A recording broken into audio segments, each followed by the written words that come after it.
lucky to be here with Daniela at this incredible church at the Light Workers launch. Thank you for inviting us. That's my pleasure. It's lovely for you that you're here tonight. It's so exciting, it really is. Tell us a bit more about the actual event. So the event really showcases the great work that so many people are doing in this world to make the world a better place. So we've got a psychic myself, we've got a mother, a chef, a rabbi, an author and a social entrepreneur. And each in their own way are helping to make a difference in the world. So through these speakers, we're going to be inspiring everyone else to go, get out there, have a go, do what you're passionate about. And let's make the world a better place. Words to live by. I tell you what, we need more people like that, because I think a lot of people want to do good, but they just don't know how. They don't have a venue to do it in. That's right. And that's what inspired you to do this. Exactly. And I knew that is what it would take. We needed a whole army of people coming together. We need to unite more than ever right now with everything that's going on. So the Lightworkers initiative is bringing those sorts of people together so that we can support each other and just create a world that we're proud of. There's a rabbi that's going to be talking about his not-for-profit organisation that he is a national director of. And that organisation actually helps youth to understand different religions. So they actually have exposure to religious leaders. So he's a rabbi, he goes to the schools, as does the Muslim leaders and Christian leaders and also an atheist. They all go and they open up a conversation. So what he'll be speaking about is how we can actually empower our youth. They're the leaders of tomorrow, and to breed tolerance and diversity. That is so much needed, isn't it just? So what drove you to this? What was your inspiration? So my inspiration was, I run meditation classes and I work as a psychic. And I saw so many people, especially in that realm, that said to me, what is my life purpose? What can I do to help? And I thought, God, I wish there was something that I could create to have these people come together, to give them courage, to help them to move beyond their fears and their doubts that paralyze them from doing anything. And that's what this is. It's going to be an empowering night and inspiring.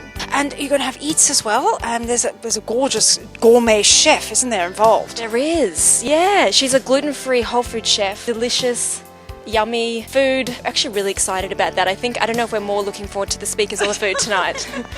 Tell you what, I saw her in the kitchen. It just looks superb. Why did you choose the United Church in Paddington? Well, I knew that this was a really beautiful location with stained glass windows, and also it kind of worked because we've got a rabbi coming in, which is really amazing, and it's in a church. And I really think that spirituality is not just religious.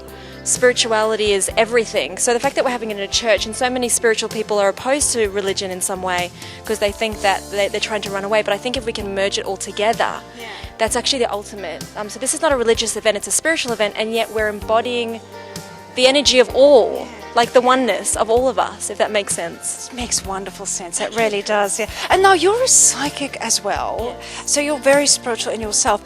When did you realize you had that gift? So I realized that I had that gift as a young child. I was always really sensitive.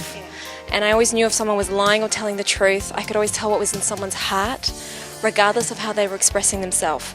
So I always had a natural belief in the psychic. I didn't see spirit guides, I didn't see auras around people at a young age.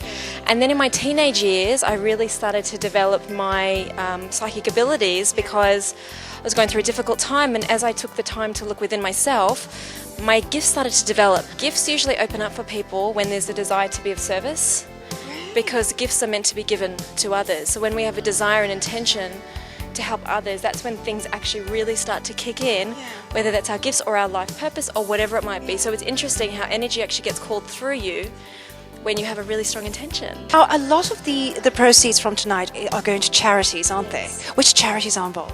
So the three charities that are involved are Together for Humanity, which is the organisation that Rabbi Zalman Castell, which I was talking about earlier, runs. Animals Australia, which is obviously, they're a national charity, they're amazing. And the Ocean Cleanup as well, which is a global charity. And the work that they're doing to clean our oceans is nothing short of a miracle.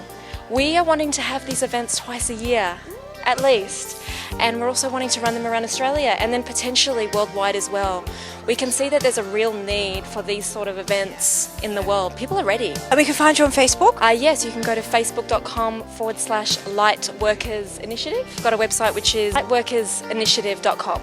It's called Light Workers because you deal with sort of the lighter side of life, right? You're trying to steer towards that sort of brighter future. Yeah, and you know what? Once we activate our own light, our own potential, we connect with ourselves, we can then be a light to others and actually spread light into all of those darkened corners of the globe that are waiting for us to come. So it's kind of like an analogy, but I think it's very powerful because light is seen as a very spiritual, has an essence to it. And I really hope that this continues to be definitely a global annual thing.